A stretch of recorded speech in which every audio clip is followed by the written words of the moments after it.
దసరా శరన్నవరాత్రి ఉత్సవాల్లో భాగంగా చివరి రోజున అమ్మవారు శ్రీ రాజరాజేశ్వరి దేవిగా భక్తులకు దర్శనమిస్తారు.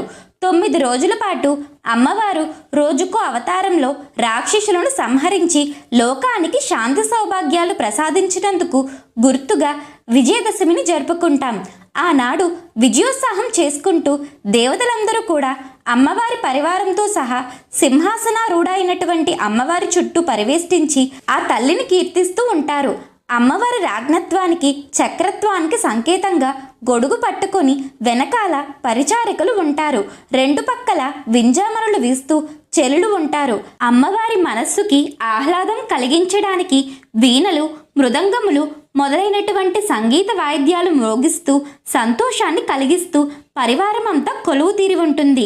వసిన్యాది వాగ్దేవతలు ఆ తల్లి విలాసాన్ని, వైభవాన్ని, పరాక్రమాన్ని కీర్తిస్తూ ఉంటే వింటూ అలవోకగా చిరునవ్వులు నవ్వుతూ పరమశాంత స్వరూపినిగా వీరాసనంతో, అంటే ఒక కాలు పైకి మడిచి ఒక కాలు కింద పాదపీఠం మీద పెట్టి ఒక చిలుక భుజం మీద ఉండగా పరమేశ్వరుని అంకమును ఆసనముగా చేసుకుని చేతిలో చెరుకుగడతో చిరుమందహాసముతో ప్రకాశవంతమైన తేజముతో అమ్మవారు దర్శనమిస్తారు. సకల భువన బ్రహ్మాండాలకు రాజరాజేశ్వరి దేవి ఆరాధ్య దేవత.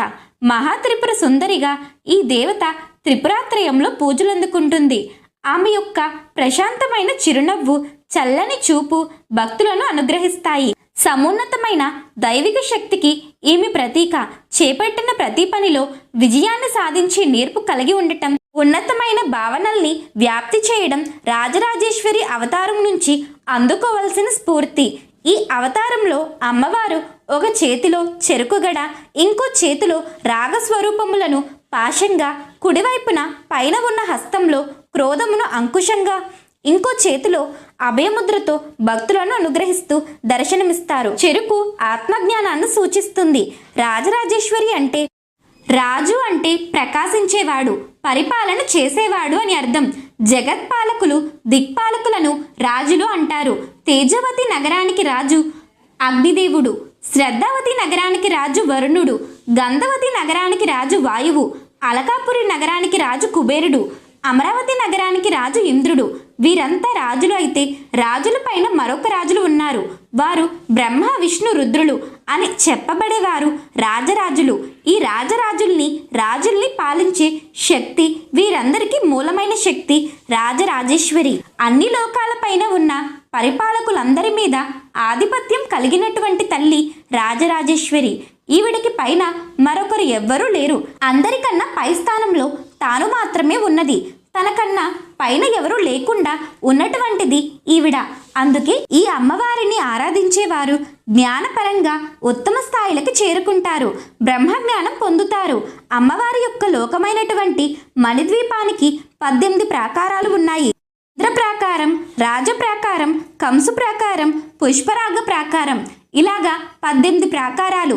ఈ 18 ప్రాకారాల్లోనూ అనేక మంది దేవీ దేవతలు నిత్యము నివాసము చేస్తూ దేవుని ఆరాధిస్తూ ఉంటారు.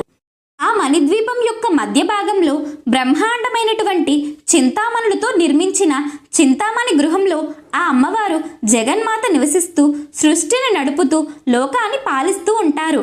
సురాసాగరం మధ్యలో ఉన్నది ఆ అమ్మవారి యొక్క లోకం. విశ్వంలో కోట్లాది బ్రహ్మాండాలు ఉన్నాయి. వాటన్నిటికీ అమ్మవారు తల్లి అట. అందుకే ఆ రాజరాజేశ్వరి దేవికి భువనేశ్వరి అని పేరు. భువనము అంటే రకరకాల ప్రపంచాలు. ఆ ప్రపంచాలన్నిటికీ ఈశ్వరి రాజరాజేశ్వరి. ఈ ప్రపంచాన్ని నడుపుతున్నటువంటి విశ్వశక్తి స్వరూపమే రాజరాజేశ్వరి స్వరూపము. సృష్టి స్థితి లయలు అనేటువంటివి అమ్మవారి యొక్క లీలా విలాసాలు. ఏ రూపంలో దేవుని మనం ఆరాధిస్తే ఆ రూపంగా భక్తులను అనుగ్రహించడానికి సిద్ధంగా ఉన్నటువంటి తల్లి రాజరాజేశ్వరి. నేడు మనం అమ్మవారిని అపరాజిత అనే స్వరూపంతో కూడా కొలుచుకుంటాం. అపరాజిత దేవి అంటే ఓడించడానికి వీలు లేనటువంటిది. ఎక్కడికి వెళ్ళినా విజయం తప్ప దానికి భిన్నమైన దానిని ఎప్పుడూ ఎదుర్కోనటువంటిది. కాబట్టి అటువంటి అమ్మను ఆశ్రయించిన వారికి ఎప్పుడూ కూడా విజయం ప్రాప్తిస్తుంది. ఈ అమ్మవారిని భక్తితో ఆరాధించే వారికి ఇహములో సంకల్పించినటువంటి కార్యములు సాధించడమే కాకుండా పరంలో కూడా జగన్మాత యొక్క దివ్య పాదములు పొందేటటువంటి మార్గాన్ని పొందగలుగుతారు. ఇచ్ఛ, జ్ఞాన, క్రియాశక్తులను ఈ అమ్మవారు తన భక్తులకు వరాలుగా అనుగ్రహిస్తుంది. దసరా రోజున పాలపిట్టను చూడటం, జమ్మి చెట్టు దగ్గర పూజ చేయటం, రావణ దహనం చేయడం, ఆయుధ పూజ చేయటం వంటివి చేస్తారు. వీటి వెనుక గల కారణాలేంటో ఇప్పుడు చూద్దాం. దసరా రోజున రావణ దహనం చేయడానికి గల కారణం ఏమిటంటే, శ్రీరాముని కాలం నుంచి విజయదశమిని విజయ ప్రస్థానంగా పరిగణించారు. శ్రీరాముడు ఈ రోజే రావణుడిపై దండెత్తి వెళ్ళాడట. అందుకే ఈ రోజున రావణాసురుడి దిష్టిబొమ్మను తగలబెట్టే సాంప్రదాయం ఏర్పడింది. మహానవమి నాడు శ్రీరాముడు దుర్గాదేవిని ధ్యానించి రావణ సంహారం చేయగా దేవతలు పరమానంద భరితులై దేవి పూజ చేశారు. అప్పటి నుండి ఆశ్వయుజ శుద్ధ పాడ్యమి మొదలు నవమి వరకు దేవి నవరాత్రుల్ని 10వ రోజున విజయదశమిని జరుపుకోవడం ఆనవాయితీగా వస్తుంది. అంతేకాకుండా రావణ దహనం వెనుక మరో పరమార్థం ఏమిటంటే, పరస్త్రీని తల్లిలా పూజించాలని. లేనిచో రావణుడిలా ఏదో ఒక రోజు పాపం పండి దహించుకుపోతారని. కావున మనిషిలోని కామ, క్రోధ, పరమాశ్చర్యాలను నశింప చేసుకోవాలని దసరా రోజున చేసి రావణ దహనం మనకు సందేశం ఇస్తుంది. ఇక దసరా రోజున పాలపిట్టను చూడటానికి గల కారణం ఏమిటంటే, దసరాకు పాలపిట్టకు ప్రత్యేకమైన అనుబంధం ఉంది. విజయదశమి రోజున పాలపిట్టను చూడటం ఆనవాయితీగా వస్తుంది. దీనికి పురాణాల్లో అనేక కథలు చెప్పబడ్డాయి. త్రేతాయుగంలో రావణాసురుణ్ణి సంహరించేందుకు వెళ్ళిన శ్రీరాముడికి విజయదశమి రోజు పాలపిట్ట ఎదురవుతుంది. ఆ తరువాత జరిగిన యుద్ధంలో రాముడు విజయం సాధిస్తాడు. దీంతో శ్రీరాముడు తనకు పాలపిట్ట కనిపించడం శుభశకునంగా భావించాడని అంటుంటారు. ఇంకా మరొక కథ కూడా ప్రాచుర్యంలో ఉంది. పాండవులు అరణ్యవాసం పూర్తి చేసుకుని తిరిగి వస్తున్న సమయంలో వారికి పాలపిట్ట కనిపించిందట. ఆ తరువాత వారు ఏం చేసినా విజయాలు వరించాయట. ఇక అలాగే అజ్ఞాతవాసానికి ముందు పాండవులు జమ్మి చెట్టు పైన దాచిన ఆయుధాల్ని ఇంద్రుడు పాలపిట్ట రూపంలో కాపలా కాశాడని పురాణాలు చెబుతున్నాయి. అంతేకాకుండా పాలపిట్టను చాలామంది శివుని ప్రతిరూపంగా భావిస్తారు. అందుకే విజయదశమి రోజు ఈ పక్షిని చూస్తే అంతా మంచి జరుగుతుందని విశ్వసిస్తారు. అందుకే సాయంత్రం జమ్మి చెట్టు వద్ద సమీపూజ చేసిన తర్వాత ఊరి ప్రజలంతా పంట పొలాల్లోకి వెళ్తారు. అక్కడ పాలపిట్టను చూసిన తరువాత తిరిగి ఇళ్లకు వస్తారు. ఇలా విజయదశమి రోజు పాలపిట్ట వారికి కనిపిస్తే రానున్న రోజుల్లో తమకు తిరుగులేదని, ఏ పని చేసినా అందులో విజయం కలుగుతుందని చాలా మంది నమ్ముతారు. అంతేకాకుండా దసరా రోజు జమ్మి చెట్టుకు పూజలు కూడా చేస్తుంటారు.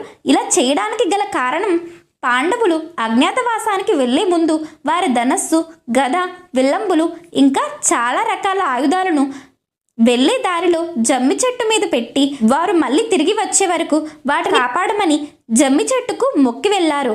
అలా అజ్ఞాతవాసం ముగియగానే విజయదశమి రోజున అదే చెట్టు వద్దకు వెళ్లి పూజలు చేసి వారి వారి ఆయుధాలను తిరిగి తీసుకున్నారు. తిరిగి రాగానే కౌరవుల మీద విజయం సాధించి రాజ్యాధికారం సాధించారు. ఇలా తమకు కూడా విజయం వరించాలని విజయదశమి రోజున ప్రజలు జమ్మి చెట్టు వద్దకు వెళ్ళి పూజలు చేసి ఆ చెట్టు ఆకులను తీసుకువచ్చి పెద్దవారికి ఇచ్చి వారి ఆశీర్వాదాలు తీసుకుంటారు. అంతేకాకుండా ఈరోజు వాహనదారులు, అన్ని రకాల వృత్తుల వారు వారి పనిముట్లకు సంబంధించిన వస్తువులు శుభ్రపరిచి వాటి పూజలు చేయడం కూడా ఆనవాయితీ. ఇంకొన్ని ప్రాంతాల్లో బొమ్మల కొలువు పెట్టి పూజలు చేస్తుంటారు.